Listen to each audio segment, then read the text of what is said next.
Laird's dating of 3400 is certainly, that's when it all surfaces, but what seems impossible to account for is that under the circumstances that people are living in at those times, I mean, there's a fair amount of, things are pretty misty when you get back to 3500 BC, but basically you have Neolithic settlements in most places and rather simple sorts of things, like the Dogon themselves.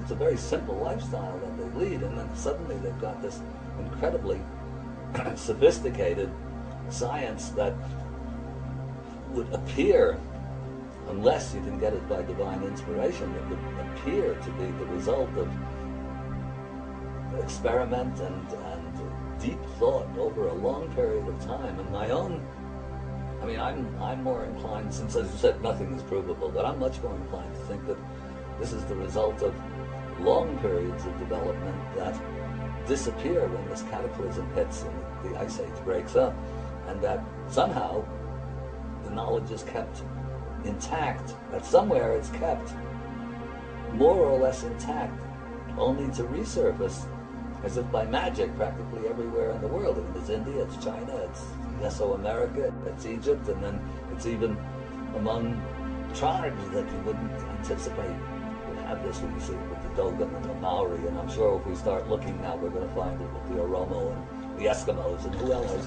who knows who, yeah, but everybody seems to have this stuff. Hamlet's Mill shows that precession and astronomical sophistication is written into the mythologies of just about everybody. There's almost nobody that doesn't have it, no matter how, by our standards, simple and primitive the society happens to be.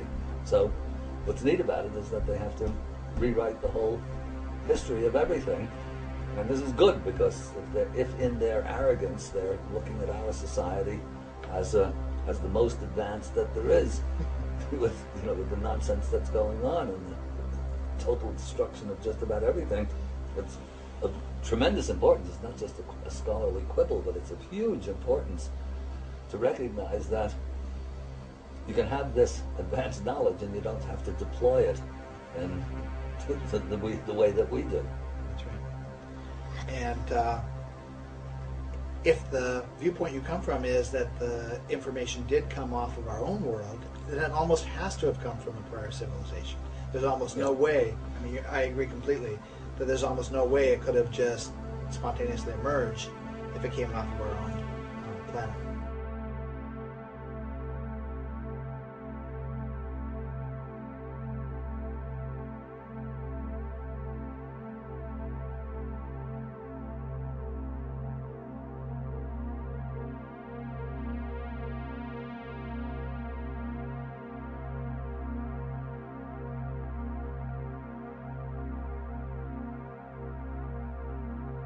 Yes, the Maori have almost exactly the same structure with almost exactly the same symbols, and it works the same way, that those who persist in asking the questions are the ones who are allowed to know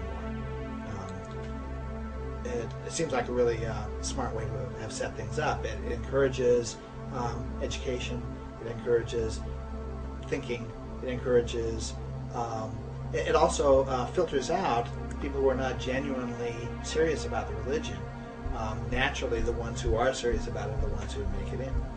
Or about anything. Yeah, it's a way of weeding out the wankers, basically. Yeah. Because, I mean, it's like that in anything. In sport, you want to play professional baseball, those who don't show up and train get cut from the team, and then gradually those who are willing to do the work get initiated. It's as simple enough. There's nothing democratic about that process, but you have to ask the right questions. But actually, it's completely democratic.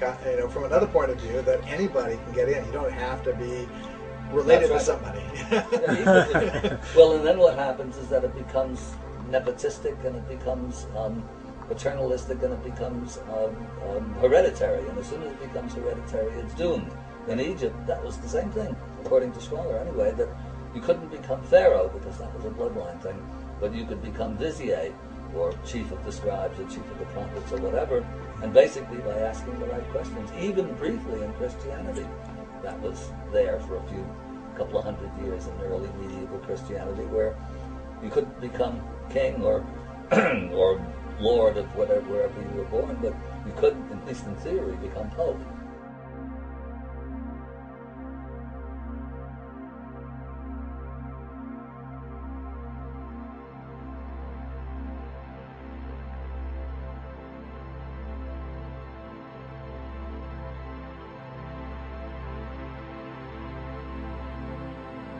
there's a question I wrestled with for about a year and a half before publishing my book, which was, should I be publishing this at all?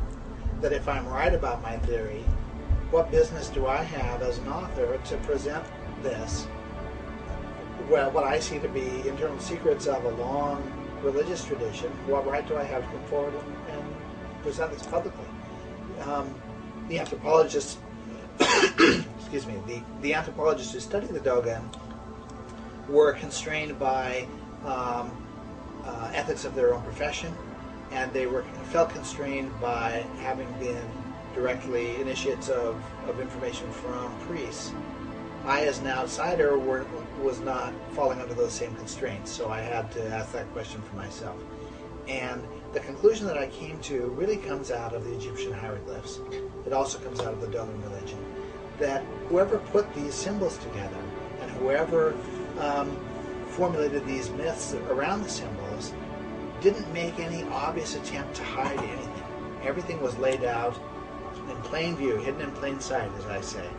You look at the hieroglyphs, and the diagrams from string theory are right there in front of your face. There was no attempt to hide it. So clearly, whoever put this together intended for someone later on down the line to find it. And based on that intention, and based on the idea that there really was no purpose, I could not think of a purpose for encoding this information in the first place if it wasn't intended to be found, I ultimately came to the conclusion that we're supposed to find it.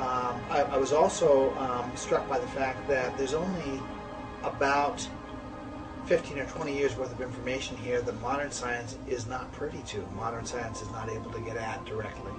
So if the original intention of encoding this was to act as a boost for us, to give us a leg up on science, we have about 20 years left to get any benefit out of that. So that if it weren't printed now, then science is not going to get any benefit out of it. I'd like to see an astrophysicist take the Dogon formulation of a cosmic string and see if that solves some of the mathematical problems they have with their equations.